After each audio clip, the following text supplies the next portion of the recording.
Hi and welcome to my channel.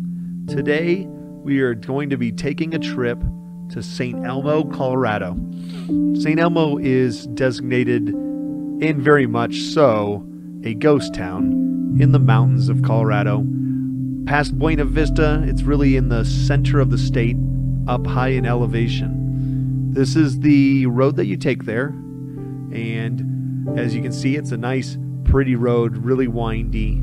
Lots of beautiful aspen trees, and it's a really pretty drive and really nice. So we're gonna just drive on up, and we're gonna make our way to St. Elmo, Colorado.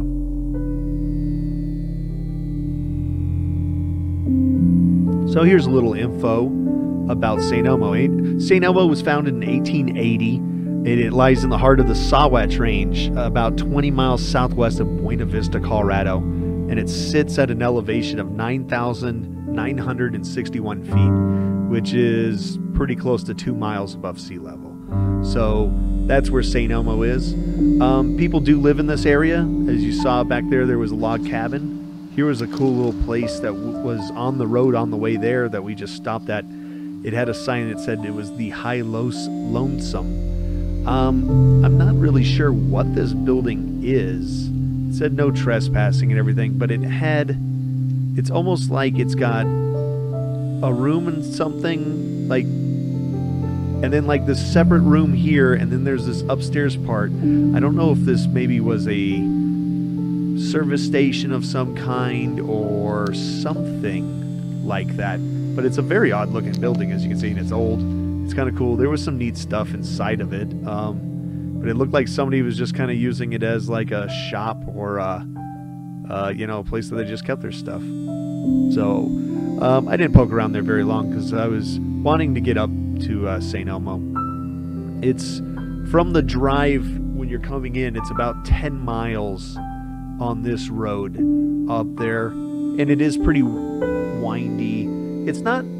It doesn't have too many scary vistas and stuff, but I'll tell you, the part that kind of scares you is the road is a 2-laner, but you're really kind of having to drive in the middle because the shoulders and so forth are a little soft. And a very popular thing is bringing your four-wheelers and quads up here. So as you can see in that drive, there's just big trucks pulling these things, and they drive fast and they come around those corners fast, and so it's kind of fun when you see those. So here we are entering St. Elmo. So as you can see, St. Elmo's a pretty big town. So you drive up here and you turn around and go ahead and park, and then we'll get out of the car and we'll kind of look around.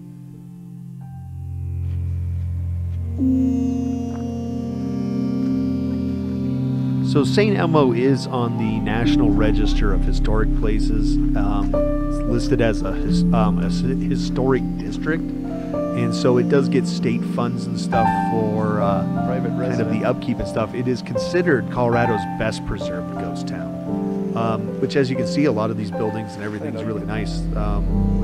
That one actually right there was a private residence, and that's when I realized that, oh, you could actually live in the town still. Which, I mean, I'm guessing it's more like a hunting cabin or something like that, because it's not super close to town, and there's definitely nothing around it, unless you worked at an old closed mine or something like that. But this is the part that you have to walk on, and this goes all the way up, and these trails up here you can take all the way up to the mines and stuff like that. There was 3 mines, I believe, that were big, that they worked in up here, and I think it was gold and so forth like that.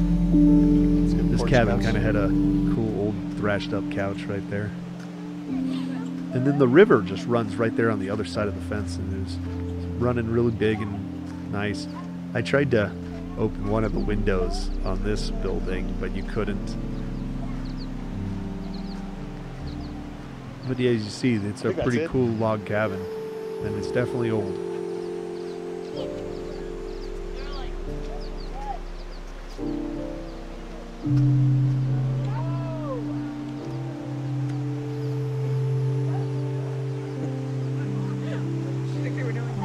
No, they were gonna jump in the puddle, I think.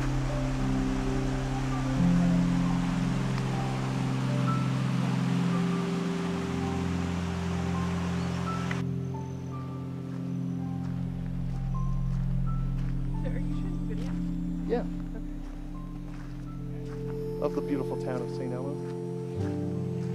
I see flowers.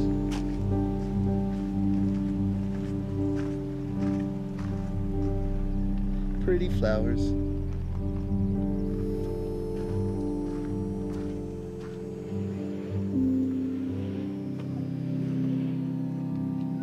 Just like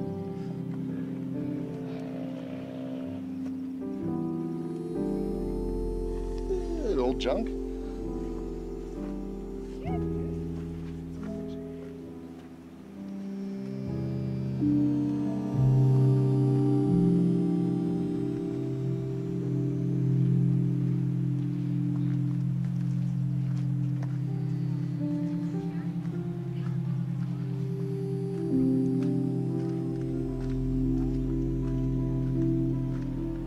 And as you can see, this town is really cool. It's you know, even though it is technically a tourist destination, they haven't really like made it very touristy. As you can see, I keep on trying to look in these windows. A lot of them are just, that one had a room and it actually had a desk and stuff, but some of them are just kind of filled with lumber and other junk. Or, you know, but this one actually had a couple things in it, but you really couldn't see anything in them. Some of them had just crazy amount of cobwebs and dirt. This house right here with the bay window is pretty famous because it's so fancy in a mining town such as this. Definitely gotta watch your. Definitely gotta watch where you're stepping here. No, I'm saying me. Mostly, like.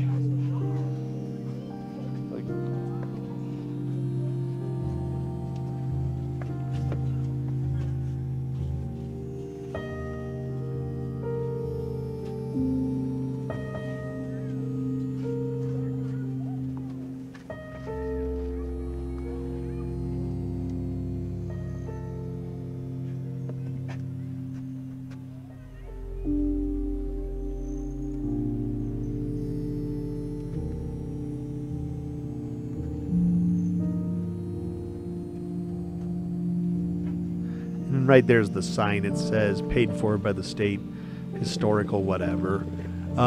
This is actually the building that they're currently working on. I believe this is the town hall, possibly.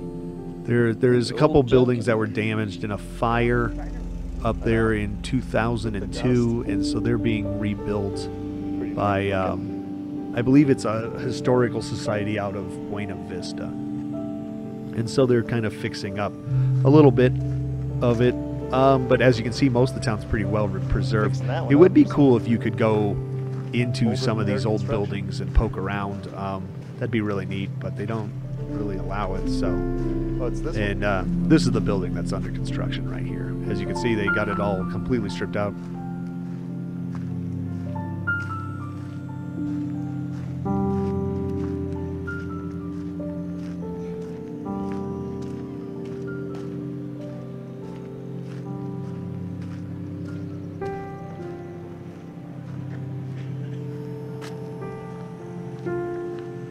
So this whole area, as you could see with those trailers and stuff, when you enter town, is very, very popular with four-wheelers and stuff like that. So if you have a Jeep or you have a four-wheeler or a quad or something like that, this is a pretty popular place to bring your vehicle.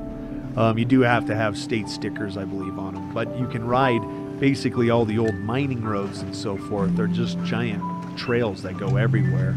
And you can go right over the mountain range and go through, I believe there's a tunnel even up there or something like that. And so it's pretty cool. It's definitely too far of a walk. I mean, it'd be 18 miles or something like that on foot, which would be a little tough. I mean, unless you're a seasoned hiker. And this right here is the, like, boarding house or something. This was actually a private residence also. And it said, please, you know, please respect us, don't knock on the window or door. And I think this would just be so cool. It would really be so private cool home. to have this place and Be cool. own it Where do you guys and live? just live here. You know, our house. part-time or something like that. You just live in this big old boarding house House right back there. in St. Elmo, Colorado. If it does start really pouring. So where all these people are piled up down here, this is actually the general store. I didn't realize that there was a general store in town, but there is, and it sells soda and, you know, ice cream and candy and t-shirts and shot glasses and all that fun stuff. But you'll see them. This is pretty crazy too. The hummingbird feeders really attract the hummingbirds, and they zip by your head so quick that it'll startle you. There's tons of them, and they're just really cool. So I sat here and kind of videotaped and stared like a dummy at the little hummingbirds. There's also chipmunks here in town, and if you go to my video that is on my channel that's titled St. Elmo Chipmunks, you'll see them.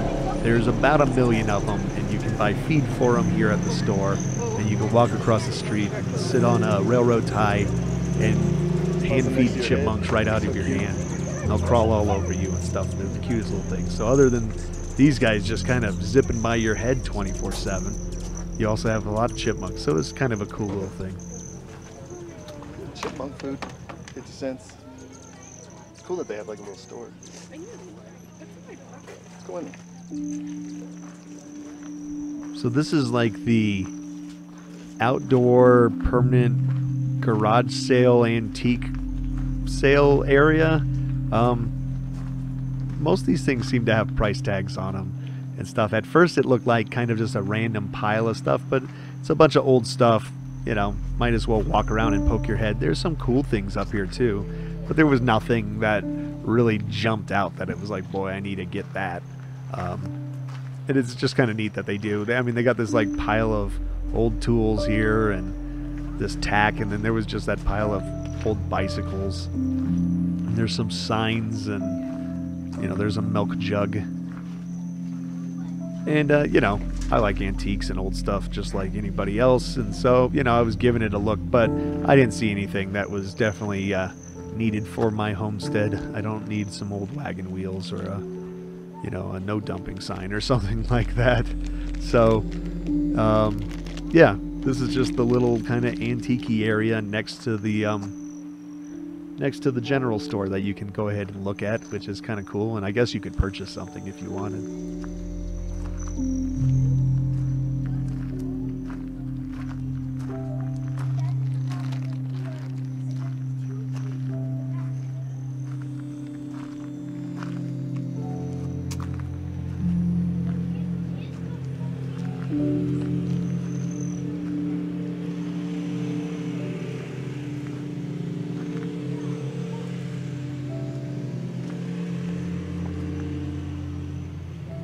This building right here where I'm standing in front of is the used to be the service station back in the town back in the day, and it's got the garage right there to the left. It seemed to be something like they rented the four-wheelers and stuff out, possibly up there, because you could rent them, I believe, or at least schedule to rent them there at that little store. This old truck though is pretty cool. I had to go across the street. There's one of the chipmunks running right there. This truck was really cool. It was an old International Harvester. I don't know what year, but it's pretty neat. And then I looked inside, and it actually looks like somebody has been driving it, so it's not something that's just been sitting there forever. It looks like something, I mean, I don't think he drove it up that day, but it looks like definitely something that somebody uses, which is still cool. I like that they still use a vehicle like that. This right here is the Ghost Town Bed and Breakfast, I believe it's called. You can stay here. The only thing is that you have to... Ghost Town Guest House. There you go. It's the Ghost Town Guest House. The only thing is you have to stay 2 nights. They don't let you just stay 1 night. You have to stay like a whole weekend. We would have totally done it had we known that ahead of time that we were going to be going up here. And so by the time we were decided that we were coming up here, there was no being able to book a room. I don't think there's that many rooms. But it's a bed and breakfast. You can stay right there in St. Elmo. And if we did that, we would have rented four-wheelers and ridden around and stuff.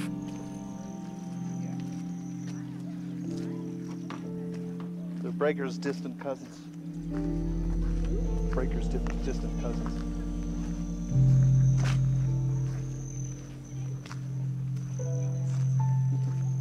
And yeah, so this is the chipmunk feeding area where all the chipmunks and so forth are. And like I said, if you want to see that, go to, you know, that video on my channel. It's titled Saying Hello Chipmunks, and you can see all the fun of feeding the little chipmunks in St. Elmo, Colorado. So we're gonna walk back to the car now and get out of here. That van right there, if you noticed, was pretty much buried in the ground. They had completely crushed their muffler and stuff by pulling too far up on that embankment. It was kind of funny. That's what those people, they were just kind of sitting there staring at it and discussing whether they thought the van would be able to get out or not. Some people, they don't really pay that much attention.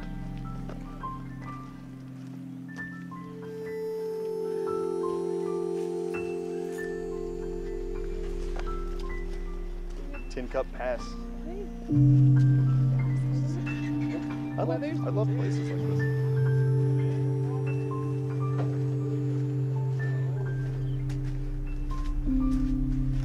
I like the little chipmunks though. I wasn't expecting that. I wasn't either. So It's just somebody, bunch of junk in there.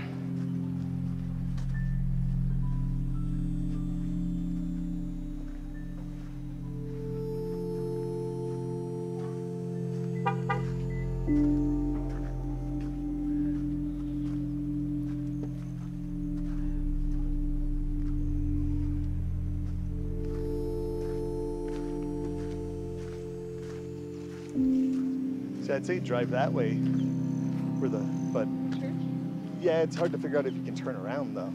Like it looks like it goes right there in front of the church and then comes down. So that road there goes to, I believe it's called Tin Cup Pass or something like that. I was tempted to take my truck and drive up it. The only problem is if the pass starts getting narrow or it gets a little hairy. My truck's pretty large, and it's really hard to turn around in some of those really tight areas. So you end up just getting stuck kind of driving on it. And it was getting pretty late in the day at this point in time. We got into Buena Vista around noon or so, and then checked into our hotel room, and then eventually made our way up here to St. Elmo. And so anyways, I want to thank you for watching my channel. Please like and subscribe. I always like comments, especially positive ones, and watch some of my other videos and keep in touch. And anyways, you'll see a lot of my other movies, videos, and films and so forth getting posted, and go ahead and watch those ones too. Thanks and have a good day.